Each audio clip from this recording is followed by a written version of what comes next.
Hey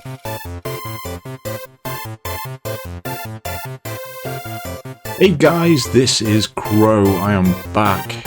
Yes, that's right, I have had a long time without posting any videos, but that does not mean that I have not been busy. As you can see from the title of this is a game dev blog, because I've been creating games. Yes, indeedy, games. So I'm going to stop this thing from playing. Yeah, so that should have stopped. Good. So, excuse me. The game that I've been working on is called Manic Dungeon, and this is something that is currently available on PlayStore for Android phones.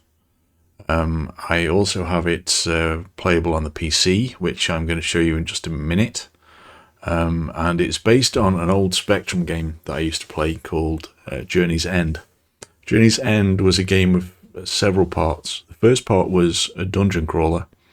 So you found yourself in a dungeon, you had to collect gold, you had to collect diamonds, you had to escape the dungeon basically. And then you went into a tavern, you could bet on things, you could gather your party, and then you could go out into the open world and search for golden trees and find your way to goodness knows what, because I never actually finished the game. But the Manic Dungeon game is based on the first part of that. So this is very retro, it's very 8-bit graphics, it's very old school, really. So I'm going to show you that game right now. So, where are we? Manic Dungeon. Where are you, Manic Dungeon? Manic Dungeon is here. As you can see, it was created in Unity. It has the famous theme tune. I'm going to turn the sound down a little bit because it's a bit loud. Okay. And it's called Ladyhawk's Manic Dungeon because I made it primarily for Ladyhawk.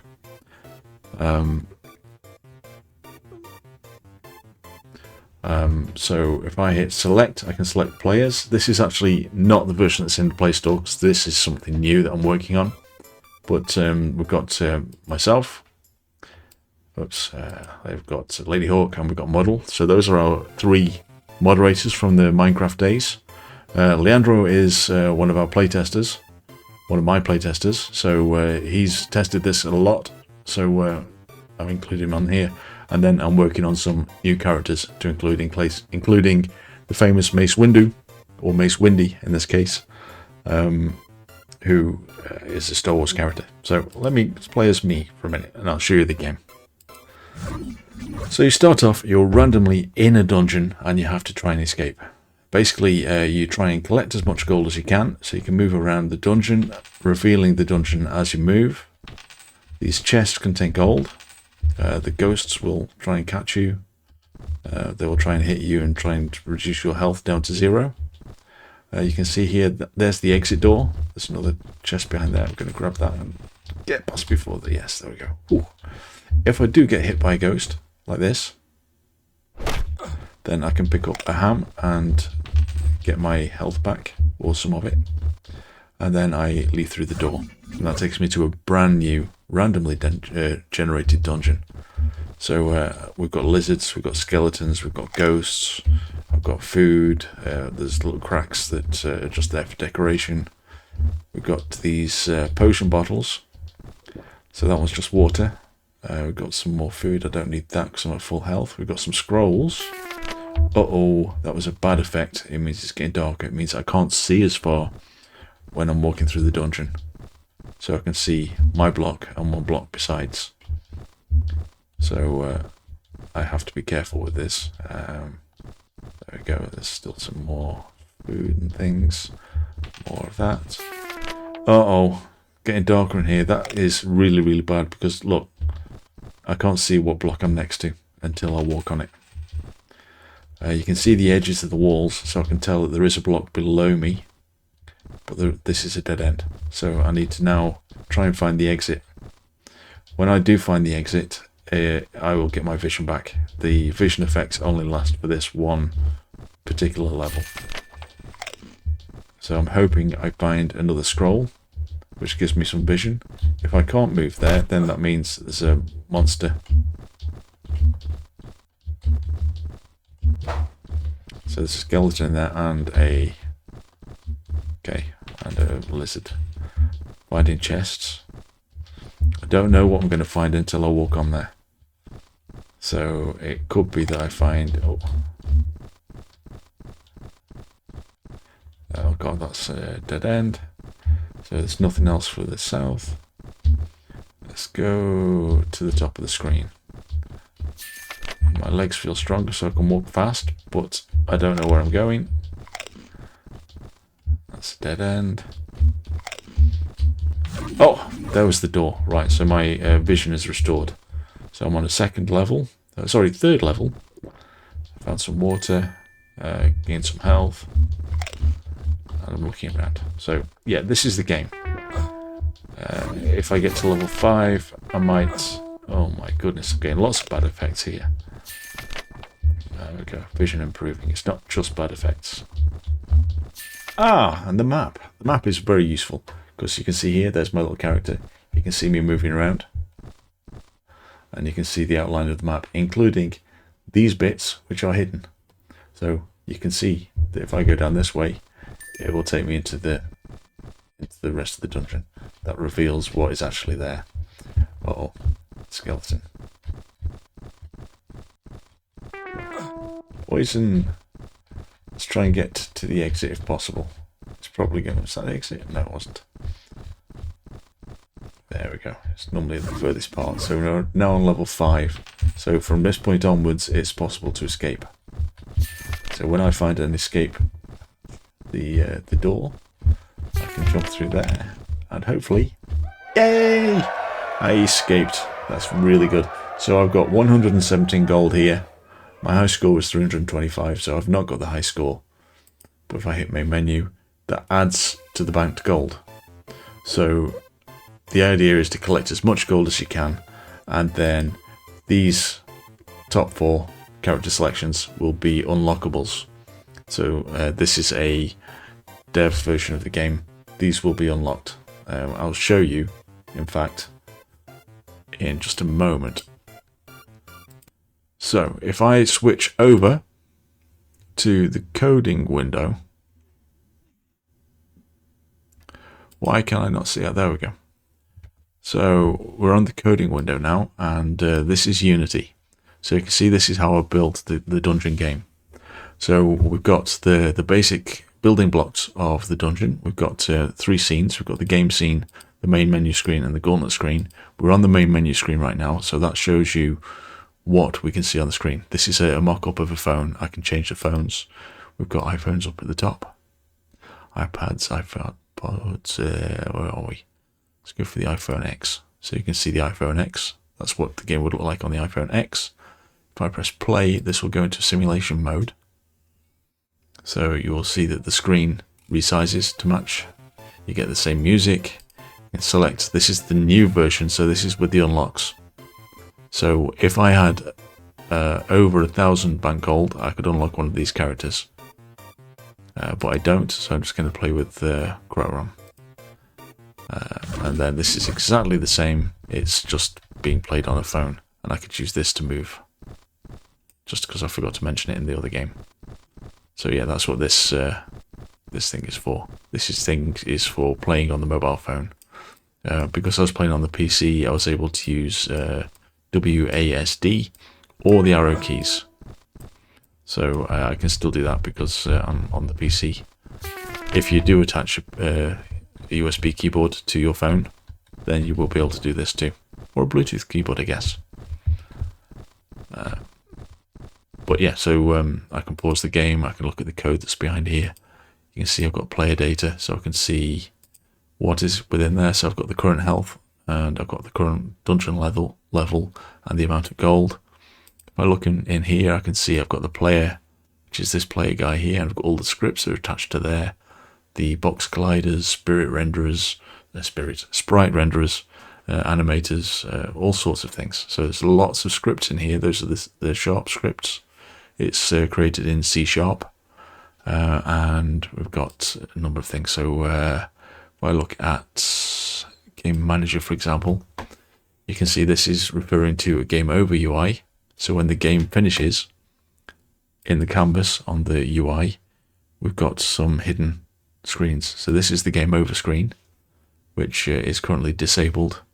And in the game manager, it's referred to here. So if I click on that, it shows me it's the game over screen.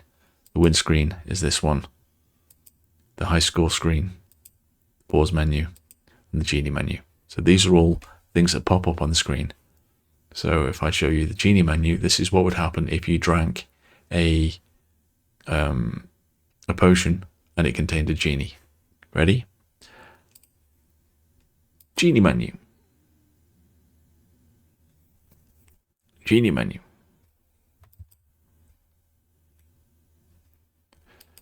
Oh, okay, the genie menu didn't appear. Oh, there we go. So that's the genie menu. It's because it was paused. So if you do the genie menu, I can scale this up a little bit. Then it tells you you've got Gene. Hi, Gene. Genie. He's redstoned a couple of devices, and he can find the exit. He can find the chests. He can find the food, the scrolls, or the potions that are in this level. And then that would reveal the squares that contain the chests, food, scrolls, etc. So if I hide that again, then I could look to see what was on the pause menu. So I can press play again. So if I press pause, you'll see that this one unhides. Continue, the pause menu disappears. Paused again. So the game is paused from within the game rather than from within Unity. And there's all kinds of things like this. So everything is object orientated except for the scripts. So here we have the scripts. Oops, wrong thing. What have I just done? I don't know what I've just done. I'm trying to show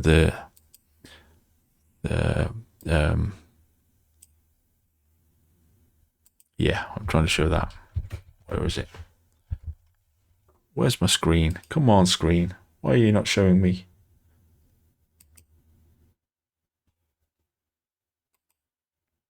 There we go. So we can see we've got the script. So if I look at the dungeon manager, so I can see a whole load of C# script in here, which is looking at how it creates the dungeon. So it has random decorations, random enemies, rounded edges, darker rounded edges, gold rounded edges. Those are the three types of edges. It can give a random floor, a random wall, random buffs, and random treasure. So these are all objects that can be spawned in by the dungeon creation script. We've got different types of prefab. We've got a range for the total floor count. This is how it generates the random dungeon. So it's between 50 paths and 2,000 paths. So it can build it all very, very quickly. It's all done before you start playing the level.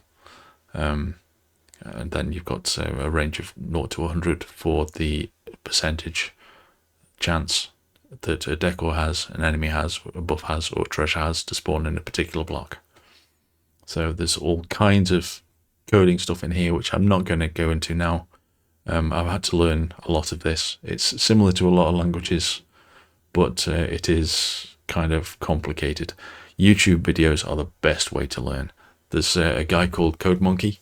Big shout out to CodeMonkey. He's taught me a hell of a lot to do with coding. He's also, I think, based in Portugal, and that's where I am, but I think he's from the south. And I don't know if he's actually Portuguese or if he's moved here. But anyway, that's just an observation. I don't know. So let's see. Now I've forgotten how I was supposed to hide this page. I'm sure I've got something that hides it. I don't know. Anyway, let's hide it manually instead. Right, so we're going back to the game. So is this something that would be interesting to you guys to watch me work on? Would you be interested in seeing this game being developed further? That's basically the question that I'm asking in this video. So I've been away for a while. Yes, I've been busy working on this and was wondering if you guys wanted to come along for the ride. So you could see some of the new features, such as the the character select screen, and these buyable characters with your banked gold. I could talk you through some of the coding. I'm not going to talk through all of it because I've learned this the hard way. I've followed YouTube videos and tutorials, lots and lots of them. I started building this in kind of September time. Now it's the beginning of February, so you know there's been quite a lot to work on. But yeah, it's been kind of fun. It's a fun ride. That's about all I've got. So if you guys want to give me any feedback, if you're interested in following this as a game dev blog, then please just let me know in the comments, or however else you might want to let me know. And I will see you in the next video. Thank you. Goodbye.